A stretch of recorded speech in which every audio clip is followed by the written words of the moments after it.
ನಮ್ಮ CPI ಪಕ್ಷದ ವತಿಯಿಂದ ಕರ್ನಾಟಕದಲ್ಲಿ ರಾಜಕೀಯ ಸಮಾವೇಶಗಳನ್ನು ನಾವು ಮಾಡ್ತಾ ಇದ್ದೀವಿ. ಆ ರಾಜಕೀಯ ಸಮಾವೇಶದ ಉದ್ದೇಶ ಏತಕ್ಕಾಗಿ ಬಿಜೆಪಿಯನ್ನು ಸೋಲಿಸಬೇಕು ಅನ್ನುವ ಒಂದು ಅಜೆಂಡಾವನ್ನು ಮುಂದೆ ಇಟ್ಟು 28 ಕ್ಷೇತ್ರದಲ್ಲಿ ಕಡ್ಡಾಯವಾಗಿ ಬಿಜೆಪಿಯನ್ನು ಸೋಲಿಸಬೇಕು ಅನ್ನುವ ರಾಜಕೀಯ ಸಮಾವೇಶಗಳನ್ನು ನಾವು ಅಲ್ಲಲ್ಲಿ ಹಮ್ಮಿಕೊಳ್ತಾ ಇದ್ದೀವಿ. ಭಾರತ ಒಕ್ಕೂಟ ಇವತ್ತು ಕರ್ನಾಟಕದಲ್ಲಿ ಸನ್ಮಾನ್ಯ ಕಾಂಗ್ರೆಸ್ ಪಕ್ಷದ ಅಧ್ಯಕ್ಷರಾದಂಥ ಮತ್ತು ಕರ್ನಾಟಕದ ಉಪಮುಖ್ಯಮಂತ್ರಿ ಆದಂಥ DK ಶಿವಕುಮಾರ್ ಅವರ ನೇತೃತ್ವದಲ್ಲಿ ಒಂದು ಸಮಿತಿಯನ್ನು ರಚನೆ ಮಾಡಿದ್ದಾರೆ. ಆ ಸಮಿತಿಗೆ ಅವರು ಇವತ್ತು ಇಂಡಿಯಾ ಒಕ್ಕೂಟ ಕರ್ನಾಟಕದಲ್ಲಿರ್ತಕ್ಕಂಥ 28 ಕ್ಷೇತ್ರದಲ್ಲಿ ಬಿಜೆಪಿಯನ್ನು ಸೋಲಿಸುವ ಕೆಲಸವನ್ನು ನಾವು ಮಾಡಬೇಕಂತ ಇವತ್ತು ಒಮ್ಮತದಿಂದ ಒಗ್ಗಟ್ಟಾಗಿದ್ದಾರೆ. ಅದರಲ್ಲಿ ಪ್ರಮುಖವಾಗಿ ಅದರ ನೇತೃತ್ವವನ್ನು ಕಾಂಗ್ರೆಸ್ ಮಾಡ್ತದೆ. ಅದರಲ್ಲಿ CPI ಪಕ್ಷ ಇದೆ, CPM ಇದೆ, DMK ಇದೆ, ಆಮ್ ಆದ್ಮಿ ಇದೆ, ಸಮಾಜವಾದಿ ಪಕ್ಷ ಇದೆ, ಇನ್ನು ಹಲವಾರು ಪಕ್ಷಗಳನ್ನು ಒಗ್ಗೂಡಿಸಿ ಇವತ್ತು ಆ ಸಮಿತಿಯನ್ನು ಮಾಡಿದ್ದಾರೆ. ಕೋಲಾರ ಜಿಲ್ಲೆಯಲ್ಲಿ ಕೋಮುವಾದ ಪಕ್ಷವಾದಂಥ ಬಿಜೆಪಿಗೆ ಯಾವುದೇ ಕಾರಣಕ್ಕೂ ಈ ಚುನಾವಣೆಯಲ್ಲಿ ಅವರ ಮೈತ್ರಿ ಆಗಿರ್ತಕ್ಕಂಥ JDS ಪಕ್ಷಕ್ಕೆ ಮತವನ್ನು ನೀಡಬಾರದು. ಇಂಡಿಯಾ ಒಕ್ಕೂಟದ ಅಭ್ಯರ್ಥಿಯಾಗಿ ಕೋಮುವಾದ ಶಕ್ತಿಗಳನ್ನು ವಿರೋಧ ಮಾಡತಕ್ಕಂಥ ಅಭ್ಯರ್ಥಿಯಾಗಿ ಇವತ್ತು ಕಾಂಗ್ರೆಸ್ ಪಕ್ಷದಿಂದ KV ಗೌತಮ್ ಅವರನ್ನು ಅಭ್ಯರ್ಥಿಯಾಗಿ ನಿಲ್ಲಿಸಿದ್ದಾರೆ. ಕೋಲಾರ ಜಿಲ್ಲೆಯಲ್ಲಿ ಕೋಮುವಾದ ಪಕ್ಷಕ್ಕೆ ಯಾವುದೇ ಕೆಲಸ ಇಲ್ಲ. ಸ್ವತಂತ್ರ ಪೂರ್ವದಲ್ಲಿ ಇರಲಿ, ಸ್ವತಂತ್ರ ನಂತರದಲ್ಲಿ ಇರಲಿ, ಸ್ವತಂತ್ರ ಹೋರಾಟ, ಈ ದೇಶದ ಬ್ರಿಟಿಷರ ಹೋರಾಟವನ್ನು ಮಾಡಿ ಯಾವ 1952 ಇಂದ 2019 ವರೆಗೆ ಆದಂಥ ಎಲ್ಲ ಚುನಾವಣೆಯಲ್ಲಿ ಕೂಡ ಕಾಂಗ್ರೆಸ್ ಮತ್ತು ಅದರ ಮೈತ್ರಿ ಪಕ್ಷಗಳೇ ಗೆದ್ದಿದ್ದಾರೆ. ಒಂದು ಸಾರಿ ಕೋಮುವಾದ ಪಕ್ಷ ಲಾಸ್ಟ್ ಎಲೆಕ್ಷನ್ನಲ್ಲಿ ಗೆದ್ದಂಥ ಮುನ್ಸ್ವಾಮಿ ಕೋಲಾರ ಜಿಲ್ಲೆಯಲ್ಲಿ ಬರೀ ಕೋಮುವಾದ ಶಕ್ತಿಗಳನ್ನು ಒಗ್ಗೂಡಿಸಿ ಮೈನಾರಿಟಿ ಮಧ್ಯದಲ್ಲಿ ಕೋಮು ಗಲಭೆಗಳನ್ನು ಮಾಡಿ 5 ವರ್ಷದಲ್ಲೇ ಅವತ್ತು ಯಾವುದೇ ಸಾಧನೆ ಇಲ್ಲ. ಆದರೆ ಇವತ್ತು ನಾವು ಎಲ್ಲಿ ಸೋತೋಗ್ತೀವಿ, ಬಿಜೆಪಿಗೆ ಮುಖಭಂಗ ಆಗ್ತದೆ, ಅವರಿಗೆ ಧೈರ್ಯ ಇಲ್ಲ ಕೋಲಾರ ಜಿಲ್ಲೆಯಲ್ಲಿ ಸ್ಪರ್ಧೆ ಮಾಡುವುದಕ್ಕೆ.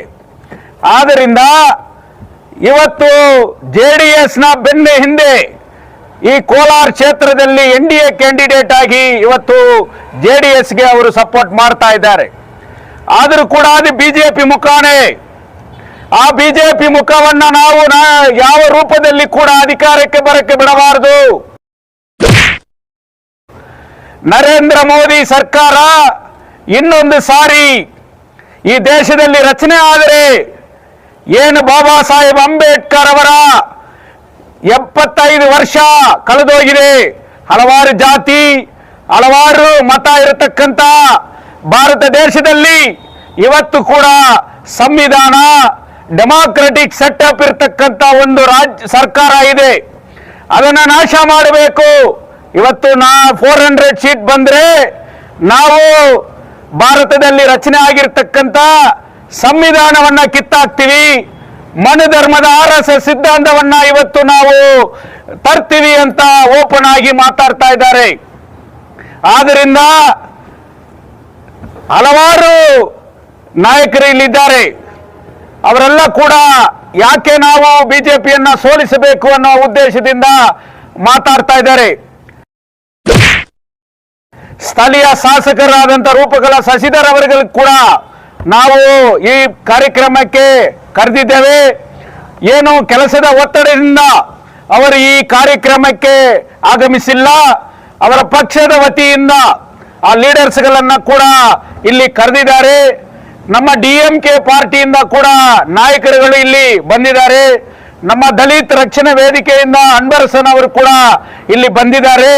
ಇನ್ನು KGF ನಲ್ಲಿ ಇರ್ತಕ್ಕಂಥ, ಜಿಲ್ಲೆಯಲ್ಲಿ ಇರ್ತಕ್ಕಂಥ CPM ಪಕ್ಷ, ಆಮ್ ಆದ್ಮಿ ಪಕ್ಷ, ಬೇರೆ ಎಲ್ಲರೂ ಕೂಡ ಈ ಬಿಜೆಪಿಯನ್ನ ವಿರೋಧ ಮಾಡತಕ್ಕಂಥ ಯಾವುದೇ ಒಬ್ಬ ಶಕ್ತಿಯನ್ನು ಕೂಡ ಒಗ್ಗೂಡಿಸಿ ನಾವು ಕಾಂಗ್ರೆಸ್ ಅಭ್ಯರ್ಥಿಯಾದಂತ KM ಗೌತಮ್ ಅವರನ್ನ ಗೆಲ್ಲಿಸುವಂತ ಕೆಲಸವನ್ನ CPI ಮಾಡ್ತದೆ. ಆದ್ದರಿಂದ ಇವತ್ತು ಬಿಜೆಪಿಯನ್ನ ಯಾಕೆ ಸೋಲಿಸಬೇಕು ಅಂತ ನಾವು ಈ ಕಾರ್ಯಕ್ರಮವನ್ನ ಪ್ರೆಸ್ ಮೀಟ್ ಮಾಡ್ತಾ ಇದ್ದೀನಿ. ದೇವೇಗೌಡ, ಕುಮಾರಸ್ವಾಮಿ ಅದ ಒರಿಜಿನಲ್ ಕಲರ್ ಇವತ್ತು ಗೊತ್ತಾಗಿದೆ. 95 ನಲ್ಲಿ ಆವಾಗ ದೇವೇಗೌಡರನ್ನ ಈ ದೇಶದ ಪ್ರಧಾನಿಯಾಗಿ ಎಡಪಕ್ಷಗಳು, ಕಾಂಗ್ರೆಸ್ ಪಾರ್ಟಿ ಎಲ್ಲರೂ ಸೇರಿಸಿ ಅವರನ್ನ ಒಂದು ಸೋಷಿಯಲಿಸ್ಟ್ ಅಂತ ಈ ದೇಶದ ಪ್ರಧಾನಿಯಾಗಿ ಮಾಡಿದ್ದೇವೆ. ಆದರೆ ಅವರ ಚರಿತ್ರೆ ಇವತ್ತು ಅವರು ತೋರಿಸಿದ್ದಾರೆ. ಕೋಮುವಾದೀತ ಅಂದ್ರೆ ಅದು ದೇವೇಗೌಡ, ಕೋಮುವಾದಿ ಶಕ್ತಿಗೆ ಬೆಂಬಲ ಕೊಡ್ತಕ್ಕಂಥ ಕುಮಾರಸ್ವಾಮಿ ಅವರ ಕ್ಯಾಂಡಿಡೇಟ್ JDS ಅನ್ನ ಇವತ್ತು ಅವರು ಮುಂದೆ ತಂದಿದ್ದಾರೆ. ಕುಟುಂಬದ ಪಕ್ಷ JDS ಪಾರ್ಟಿ ಇವತ್ತು 3 ಕ್ಷೇತ್ರದಲ್ಲಿ ಅವರ ಕುಟುಂಬದವರೇ ಸ್ಪರ್ಧೆ ಮಾಡ್ತಾ ಇದ್ದಾರೆ. ಇದೇನು ರಿಸರ್ವ್ ಕಾನ್ಸ್ಟಿಟ್ಯೂನ್ಸಿ ಆಗಿದೆ. ಇಲ್ಲಿ ಕೂಡ ಇದು ಜನರಲ್ ಕಾನ್ಸ್ಟಿಟ್ಯೂನ್ಸಿ ಇದ್ರೆ ಅವರ ಕುಟುಂಬದವರೇ ಕೂಡ ಸ್ಪರ್ಧೆ ಮಾಡುವಂತ ಪರಿಸ್ಥಿತಿ ಇತ್ತು. ಆದ್ದರಿಂದ ನಾವು ಚುನಾವಣೆಯಲ್ಲಿ ಮತ ನೀಡತಕ್ಕಂಥ ಎಲ್ಲರಿಗೂ ಮನವಿ ಮಾಡುತ್ತೀವಿ. CPI ಪಕ್ಷದಿಂದ ಮನವಿ ಮಾಡುತ್ತೀವಿ, ಇಂಡಿಯಾ ಒಕ್ಕೂಟದಿಂದ ಮನವಿ ಮಾಡುತ್ತೀವಿ. ಕಾಂಗ್ರೆಸ್ ಅಭ್ಯರ್ಥಿಯಾದಂತ KM ಗೌತಮ್ ಅವರಿಗೆ ನೀವೆಲ್ಲರೂ ಕೂಡ ಮತ ನೀಡಬೇಕು. ಅದು ಕಾಂಗ್ರೆಸ್ ಪಕ್ಷಕ್ಕೆ ಮತ ನೀಡುವಂತದಲ್ಲ, ಈ ದೇಶವನ್ನ ಉಳಿಸುವುದು, ಸಂವಿಧಾನವನ್ನ ರಕ್ಷಿಸುವುದು. ಇವತ್ತು ಯುವಕರಿಗೆ ನಾನು ಮನವಿ ಮಾಡ್ತೀನಿ, ಕಾಂಗ್ರೆಸ್ ಪಕ್ಷ ಇಂಡಿಯಾ ಒಕ್ಕೂಟ ಗೆದ್ದಿಲ್ಲ ಅಂದ್ರೆ ಇದೇ ಕೊನೆ ಚುನಾವಣೆ ಅಂತ ಕೂಡ ಎಲ್ಲರೂ ತೀರ್ಮಾನ ಮಾಡಬೇಕು. ಯಾವ ಹಿಟ್ಲರ್ ಪದ್ಧತಿ, ಯಾವ ನಾಜಿ ಪದ್ಧತಿ, ಏನು ಗುಲಾಮಗಿರಿ ಮನುಧರ್ಮದ ಸಿದ್ಧಾಂತಗಳನ್ನ ಇವತ್ತು ದೇಶದಲ್ಲಿ ತರುವುದಕ್ಕೆ ಬಿಜೆಪಿ ಪ್ರಯತ್ನ ಮಾಡ್ತಾ ಇದ್ದಾರೆ. ಆದ್ದರಿಂದ ಬಿಜೆಪಿ ಏನಾದ್ರೂ ಗೆದ್ದು ಬಿಟ್ರೆ ಈ ದೇಶದಲ್ಲಿ ಇನ್ನೊಂದು ಚುನಾವಣೆನೇ ನಡೆಯಲ್ಲ. ಆದ್ದರಿಂದ ಚುನಾವಣೆ ನಡಿಬೇಕು, ನಮ್ಮ ಹಕ್ಕನ್ನು ಸಲಾಯಿಸಬೇಕಾದ್ರೆ ಇಂಡಿಯಾ ಒಕ್ಕೂಟಕ್ಕೆ ಮತ ಎಲ್ಲರೂ ಕೂಡ ನೀಡಬೇಕು. KV ಗೌತಮ್ ಅವರನ್ನ ಗೆಲ್ಲಿಸುವುದರಲ್ಲಿ ಎಲ್ಲರೂ ಕೂಡ ನಾವು ಕೆಲಸ ಮಾಡಬೇಕಂತ ಮನವಿ ಮಾಡಿಕೊಳ್ತೀನಿ. ಈ ಒಂದು ಸಭೆಯಲ್ಲಿ ಆಗಮಿಸಿರತಕ್ಕಂತ KPCC ಜನರಲ್ ಸೆಕ್ರೆಟರಿ ಆಗಿ ಆಯ್ಕೆ ಆಗಿರ್ತಕ್ಕಂಥ ನಮ್ಮ ಸ್ನೇಹಿತರು ಕಾರ್ತಿಕ್ ಅವರು ಆಗಮಿಸಿದ್ದಾರೆ. ನಮ್ಮ ಕಾಂಗ್ರೆಸ್ ಪಾರ್ಟಿ KDX ಚೇರ್ಮನ್ ಮತ್ತು ನಗರಸಭೆ ಸದಸ್ಯರಾದಂಥ ಹಿರಿಯ ನಾಯಕರಾದಂಥ ನಮ್ಮ ಜೈಪಾಲ್ ಅವರು ಆಗಮಿಸಿದ್ದಾರೆ. ಮತ್ತು DMK ನಮ್ಮ ಕಾಂಗ್ರೆಸ್ ಪಕ್ಷದ ಹಿರಿಯ ನಾಯಕರು ಅವರು ಎಲ್ಲ ಎಷ್ಟೋ MLAಗಳನ್ನ ನೋಡಿದ್ದಾರೆ. ಆ ಹಿರಿಯ ನಾಯಕರು ಮತ್ತು ಬ್ಲಾಕ್ ಕಾಂಗ್ರೆಸ್ ಪಾರ್ಟಿ ಅಧ್ಯಕ್ಷರಾದಂತಹ ಮದಲಿಮುತ್ತು ಅವರು ಕೂಡ ಈ ಕಾರ್ಯಕ್ರಮದಲ್ಲಿ ಪ್ರೆಸ್ ಮೀಟ್ ಅಲ್ಲಿ ಆಗಮಿಸಿದ್ದಾರೆ. DMK ಪಕ್ಷದಿಂದ ನಮ್ಮ ಪೆರುಮಾಳ್ ಮತ್ತು ಕಣ್ಣಯ್ಯನ್ ಅವರು ಕೂಡ ಆಗಮಿಸಿದ್ದಾರೆ. ಆದ್ದರಿಂದ ಈ ಪ್ರೆಸ್ ಮೀಟ್ ನಲ್ಲಿ ನಮ್ಮ KPCC ಸೆಕ್ರೆಟರಿ ಆದಂತ ಕಾರ್ತಿ ಅವರು ಮಾತಾಡಬೇಕಾಗಿ ವಿನಂತಿಸುತ್ತೇನೆ. ಇದು ತುಂಬಾ ಅರ್ಥಪೂರ್ಣವಾದಂತ ಕಾರ್ಯಕ್ರಮ. ಬಿಜೆಪಿ ಪಕ್ಷಕ್ಕೆ ಯಾಕೆ ವೋಟ್ ಹಾಕಬಾರದು ಅಂತ ಈ ಬುಕ್ಲೆಟ್ ಅಲ್ಲಿ ತುಂಬಾ ಬಿಜೆಪಿ ಅವರು ಮಾಡಿದ ಈ ಸಂವಿಧಾನವನ್ನು ಬದಲಾಯಿಸಲು ಅವರು ಮಾಡುತ್ತಿರುವ ಯತ್ನಗಳು ಮತ್ತು ಈ ದೇಶದ ಏನು ಇವತ್ತು ಅಂಬಾನಿ ಅದಾನಿಗೆ ಮಾಡಲು ಹೊರಟಿರುವ ಬಿಜೆಪಿಯ ಕಾರ್ಯಕ್ರಮಗಳನ್ನು ಇಂಚಿಂಚಾಗಿ ಈ ಒಂದು ಪುಸ್ತಕದಲ್ಲಿ ಕಮ್ಯುನಿಸ್ಟ್ ಪಾರ್ಟಿ ಆಫ್ ಇಂಡಿಯಾದವರು ಪ್ರಿಂಟ್ ಮಾಡಿದ್ದಾರೆ. ಇದನ್ನು ನಾವು ಎಲ್ಲ ಜನತೆಗೂ ಎಲ್ಲ ಯುವಕರಿಗೂ ಮುಖ್ಯವಾಗಿ ಎತ್ಕೊಂಡೋಗಿ ತಲುಪಿಸ್ಬೇಕಾಗಿದೆ.